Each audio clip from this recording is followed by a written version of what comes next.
1, 0. Alright, hello everyone. I am Ceaselessly. This is RollerCoaster Tycoon 1, all-based scenarios using the OpenRCT2 mod.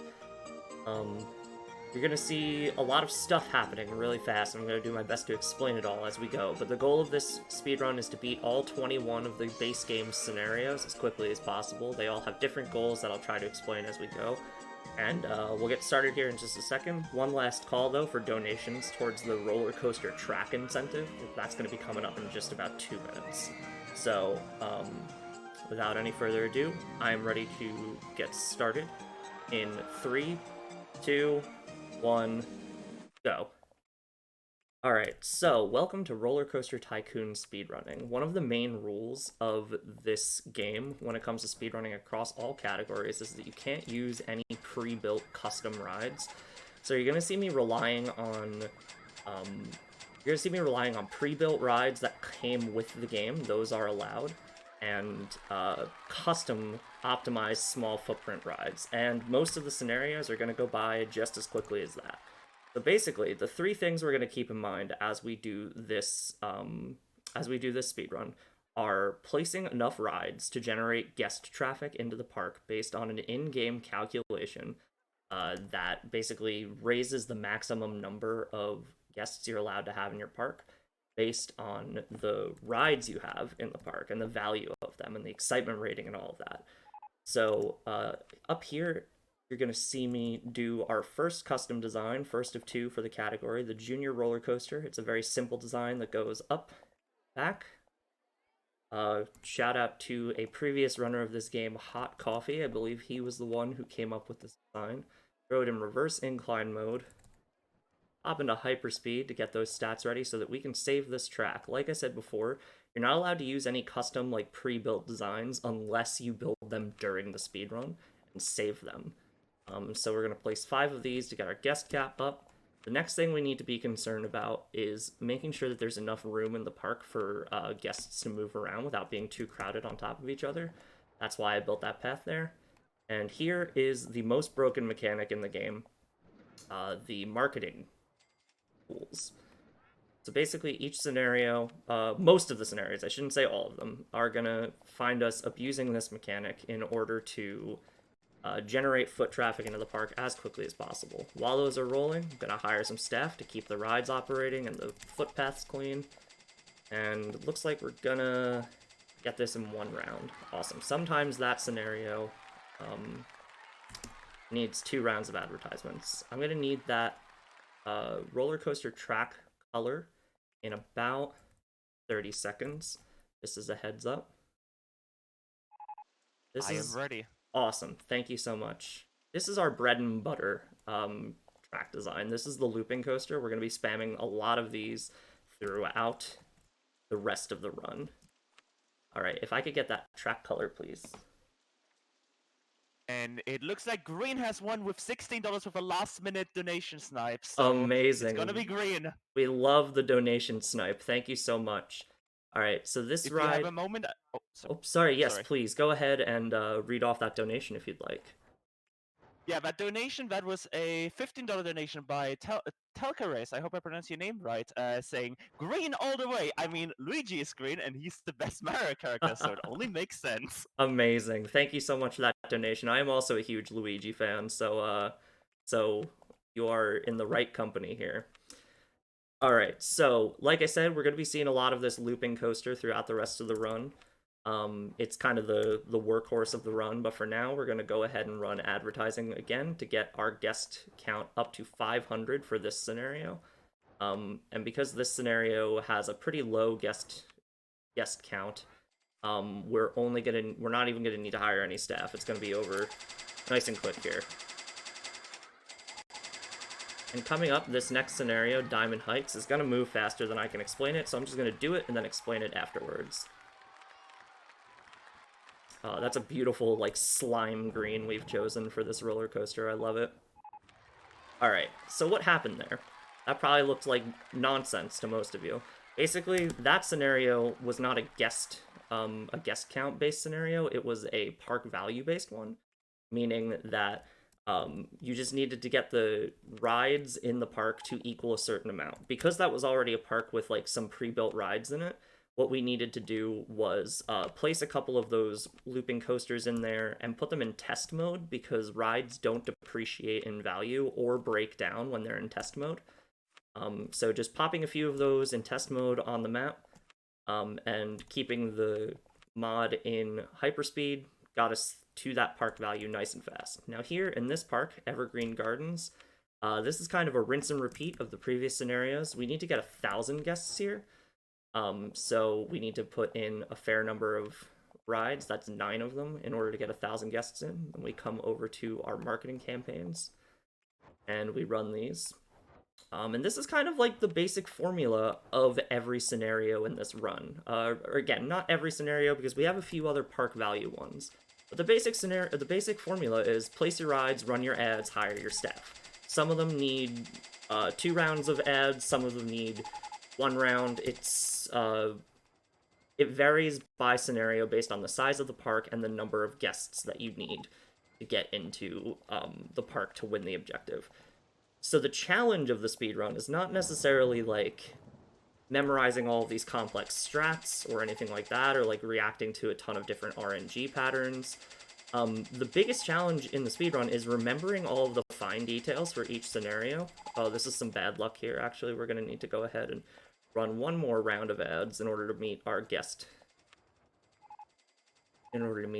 count here of 1,000.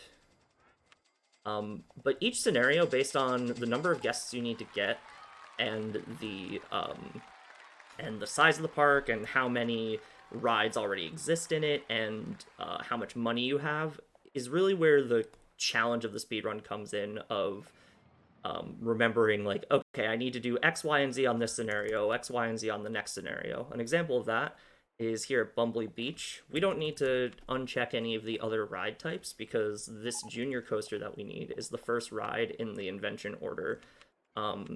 So, you know, it's all about, like, tiny optimizations like that. So for this scenario, we're going to need 6 of these junior coasters. That's going to be 5.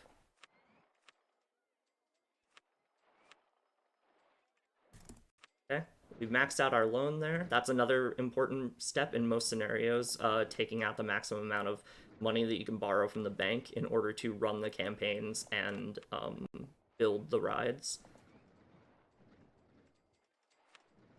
And we'll see if this scenario, this scenario is one where, based on RNG, you might get a single round of ads, or you might get 2 rounds of ads. And, you know, okay, perfect. 1 round. Basically, you know, things like that are big difference makers when you're going for a PB in this category. But obviously in a marathon setting, you know, we take the luck that we get, and thankfully in that scenario we got pretty lucky. Next up, we have this scenario, Trinity Islands. Now we need to unlock the looping coaster again with the research funding mechanic, and there we go. And since we're just sitting around waiting for it to happen anyway, it's a perfect time to build some stalls, so that guests can have their biological needs met while we wait for the research to unlock. And I'm just going to go ahead and place 8 of these looping coasters here on these islands. As we get into the more advanced scenarios, one of the challenges of the run becomes placing the rides in such a way that they actually connect to footpath, because it's really easy in these scenarios with like uneven landscapes to accidentally build them without the path connecting to anything, or accidentally build them half underwater. And we'll see that come into play even more with another campaign or another scenario soon. But for now, we're just going to run some ads and hire some staff.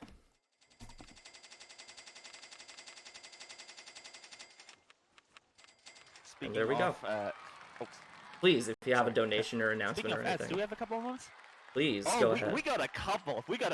So awesome. From the previous one, we have $10 from Even Allen saying, "I blame the mattress," and we have an anonymous $69 donation saying, "I'll let Bridge pick up the rest." Well done, bud. Yes, that Baby Kaizo run was amazing. Shoutouts to Nico for that. I was watching that while we were getting set up. Here we have another scenario where the park value comes into play, so we just spam a couple of these. We move on. Next up is a scenario known as Dinky Park. It's so small and cute, right? It's another scenario that needs a certain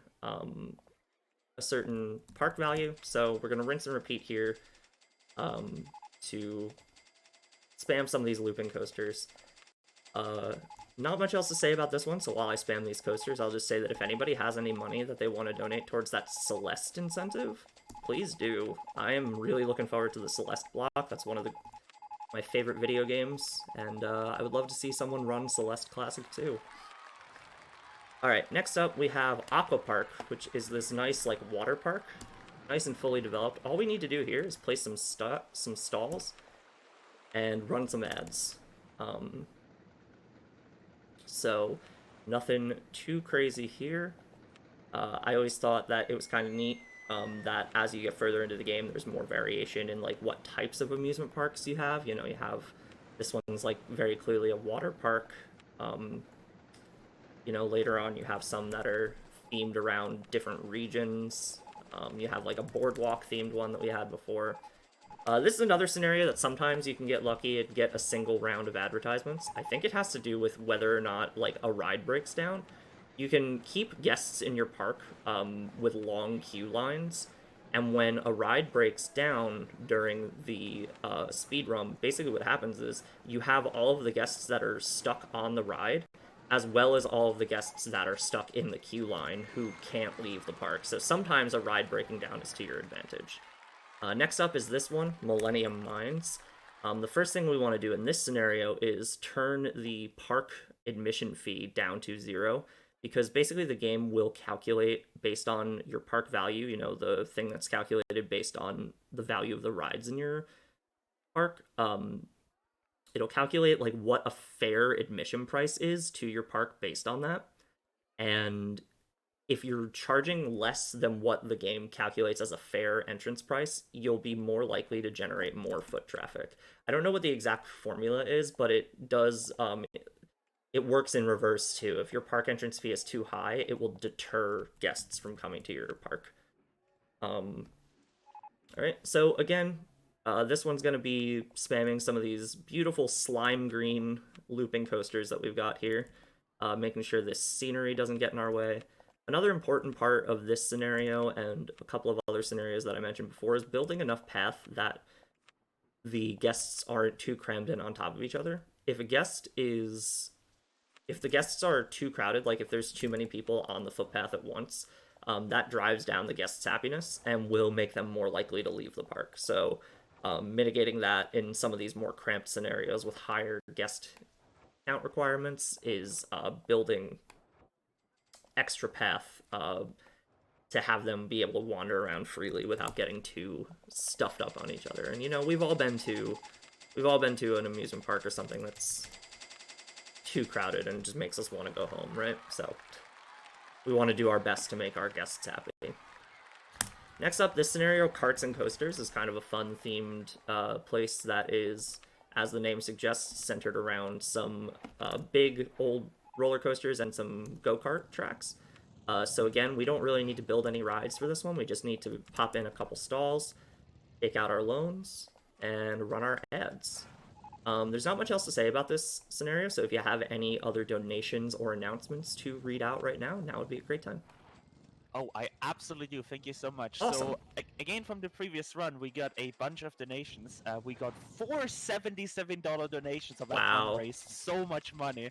The first one is by every time Dave donating $77, saying, "A pledge is a pledge, no matter how death spirally." And then we got another $77 donation by Bridge from TV, saying, "Unbelievable." I'm happy to see all of those smiles in the chat following up on their pledge to donate for every death. That's very generous of everyone.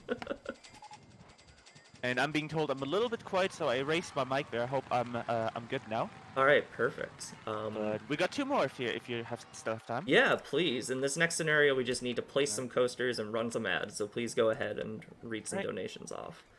So we also had a $77 donation from Nikono saying, "Thanks again for having me." And what the pleasure is ours. The pleasure is ours at Midwest here. And then we also had an anonymous $77 donations just saying, "GG Nico."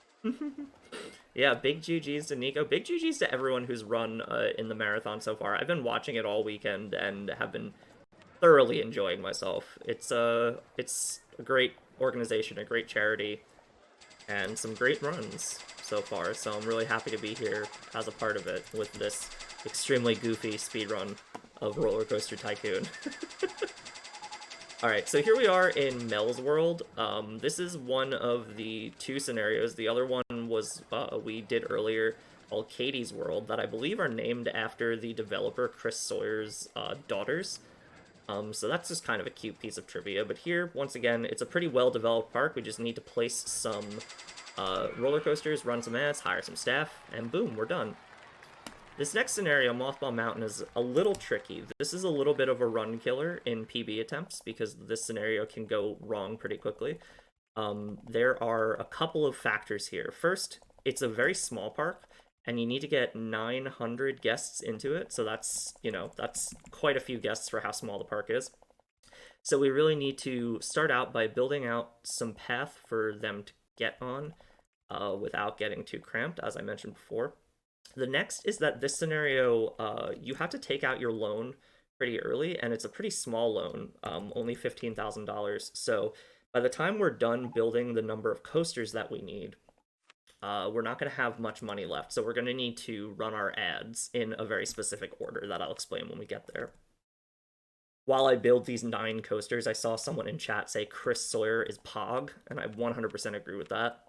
The fact that one person programmed this entire game in an assembly language back in 1999 was when this game was originally released is pretty amazing. I accidentally placed the ride above the path, so I gotta delete some. And I also want to give a shout out to, speaking of programming, the people who have made this mod possible, the OpenRCT2 community.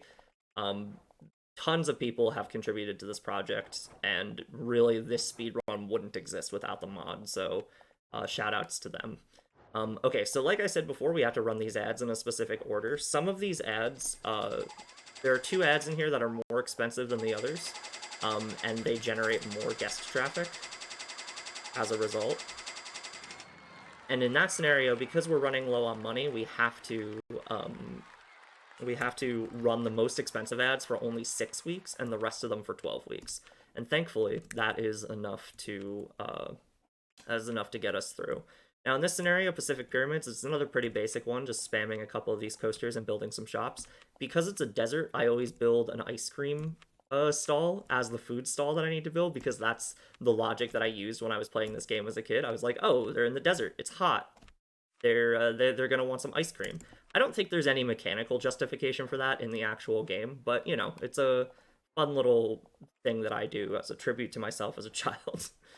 Ooh, I don't need that open. Another thing about this speedrun is that it's extremely easy to accidentally open the wrong window. Kind of like the hitboxes on all of these little tiny precise things that I need to click are very small. So it's actually really easy to, pick the wrong ride design, pick the wrong ride type, click on random modules that you never have any use for. Very, very precise clicking. So here on this scenario, Pacific Pyramids, we just need to build these rides, run these ads, and that's pretty much it if you want to sneak in a quick donation, if there is one. Absolutely. We have a $7 donation from Kcheck saying, "Finishing off the last of my smell balance." And we also, this one's long, so I just want to ask with you first. Sure, I'll just real quick describe this scenario. This is called Crumbly Woods, and it is a fully built park. Literally, like, it has so many rides. We don't need to do a blessed thing besides run the ads and hire a couple of mechanics in case things things start to break down. So please, while I do that, feel free to go ahead and read that longer donation. All right, so right before the bid war closed, we got another $1 donation from Tempest Mass 1000 saying, "This donation intended to go to my favorite color, green, for RollerCoaster Tycoon. However, Sporadic reminded me that the bids aren't the only thing around these parts. I propose a $1 train to meet that Celeste run. Oh, Choo yes. choo!" Yes, please, get that train rolling. What better run to do it during than a roller coaster tycoon run? Where, roller coaster trains, donation trains, please, get those donations coming in, people. I have a personal investment in seeing that Celeste 2 run just because of how much I love that game. I want Okay, to point. so... Sorry. sorry, go No, you ahead. speak. No. I just wanted to quickly point out that is currently sitting at $812 out of $1,200. So back to you. Amazing. So this scenario, Pacific Piers, has some of the same ideas. We just need to spam some coasters. But because of this pier, I'll show you with my mouse real quick. This pier is above water level. We wouldn't be able to build the coaster at height in order to get it. See, it doesn't line up. So we had to build some path down at water level in order to be able to place it. But other than that, once we build that path, we get to run the ads and hire some staff. And once we get through this scenario, we will be into the final four, which are kind of some of the more challenging ones in the whole run. So they'll be kind of fun to talk through. There's Big Pier, Final Four. This first one, Lightning Peaks. I'm going to talk about some tech that I'm doing. So you may have noticed at the very beginning of the scenario, the finance window was just already open. While the game is loading between scenarios, you can press keys, and the game will basically like store the memory. I think if that's the correct way of describing that, it'll store the keystrokes in its memory, and once the scenario is loaded, it will automatically open the window that you're trying to get open when you're mashing during the load time, which is pretty neat. Another piece of tech here is I'm building stalls inside the window of other stalls. It's much faster than closing out windows, and thankfully the game is able to do that, which is a neat piece of tech.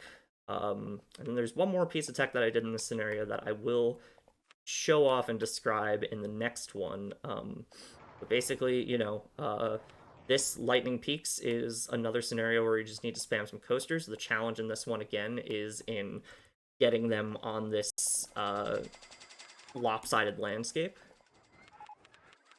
Then hiring some staff. And that should do us through the whole scenario. Perfect. How funny would it be if I said time to run some ads and I got an ad blocker? Or someone without an ad blocker got an ad right then. That would be some divine comedy right there. Alright, so the next piece of tech I wanted to talk about is the scroll wheel trick. So I'm over here at the front of the park, and it would take a while to scroll to where I need to be. So I can scroll all the way out, move my cursor, and scroll back in, and it'll get me there a lot faster. I also like to keep the game, in most scenarios, zoomed out a little bit like this, because it minimizes the amount of scrolling I need to do to get from place to place in all the places that are like viable spots to place rides. So it's not the most visually spectacular speedrun, right? But there is a lot of like small tech that goes into it. I think is what makes it interesting. Next up in this scenario, this is a scenario where the paths are covered in puke, so we're actually going to want to hire staff as soon as possible to start cleaning up all of the human waste that's on the footpaths. Usually we would hire staff while the ads are running, but we want to start to get the paths cleaned up before the influx of guests get in. I see a question in chat that I'll be able to answer in just one moment. Let me just run these ads real quick. We'll be good to go. Yeah, the ads are pretty busted in this game in general. Even if you're not speedrunning, even if you're just doing general scenario play, the ads are super OP. So if you're like trying to, in scenario play, just get the like you're coming up on the deadline to get guests into the park and you're like a couple hundred short. If you run a couple weeks of ads, 9 times out of 10 you will be able to beat the scenario in time. The ad campaigns are definitely super busted. They're also super expensive, which is why which kind of balances out how busted they are. Um, but using loans and optimized ride designs is what makes them viable in the speedrun. Just to basically the vast majority of the money you spend in any scenario in the speedrun goes towards ad campaigns.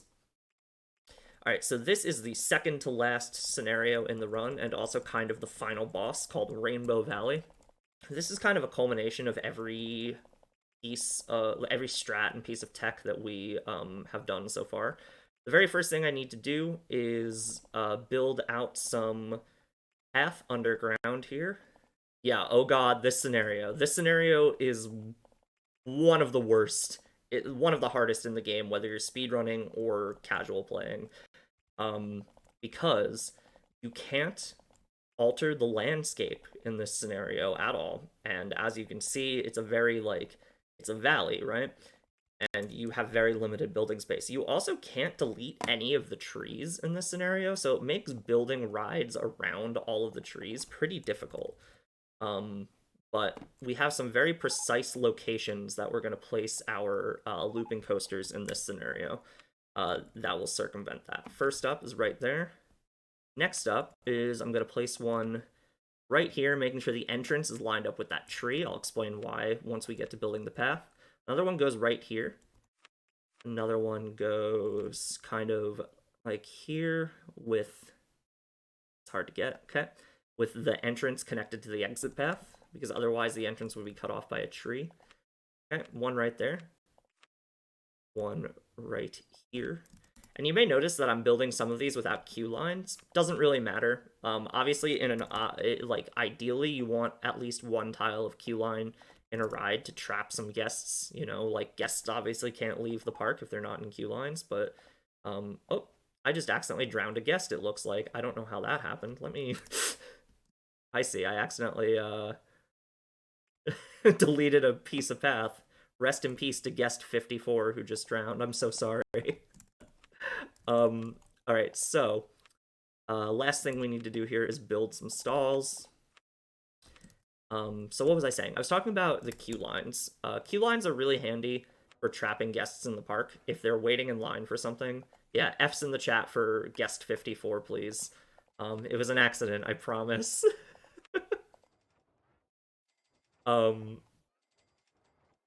Okay, so we're gonna need to wait on these ads. I actually did this in the wrong order because I got distracted by the dead guest. But basically, this is another scenario where you're gonna have to be careful with your money, right? The most expensive two, we're gonna run for 6 weeks, and the others we will run for 10 weeks or 12 weeks apiece. And because I did a round of ads already, that might actually get us to our goal, but we might need to do one more shot of them.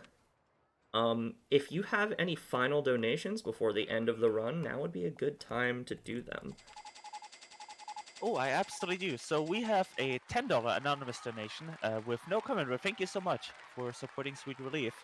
And we also have a $20 donation from Pure the Gamer 2K19 saying, video game music will always be a huge part in video games. Shout out to VGMCon staff for organizing this World of Win. Woohoo!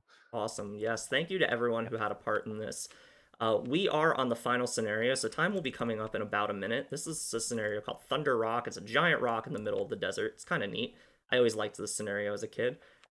This is kind of like the sigh of relief once you get past Rainbow Valley in the run. You just, very basic, need to build 5 of these looping coasters and run your ads, hire your staff. And this scenario, you need 900 guests. Most of the time, you need to do 2 rounds. Time might be coming up in a second. Stand by on time. We'll see how these ads treat us. Yeah, we're just short of the 900, so we'll need to do one more round of just a few of these ads, and time will be coming up right now. Time. All right. Thank you. So that's RollerCoaster Tycoon 1, all base scenarios in Open RCT. I just want to, if it's okay, I want to do a few quick shout outs before my time's up. I want to give a shout Absolutely. out to Marcel Voss. He is a YouTuber who, he's a YouTuber and a Twitch streamer whose knowledge of this game is basically the fundamentals of how this speedrun operates. Like, he has a series of great YouTube videos explaining how things like the guest cap work, the park value, optimizing ride design. Some of the designs, the looping coaster design you saw in this was actually a Marcel Voss design.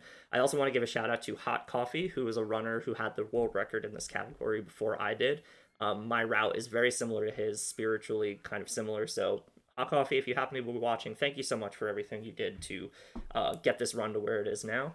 And lastly, I want to say if you out there are interested in running this game, I am currently the only person that I'm aware of who is an active full game runner. There are a lot of individual level runners, but if you're interested in running this game, there's a bunch of different categories for all of the different games and expansion packs. I would love to have more people involved.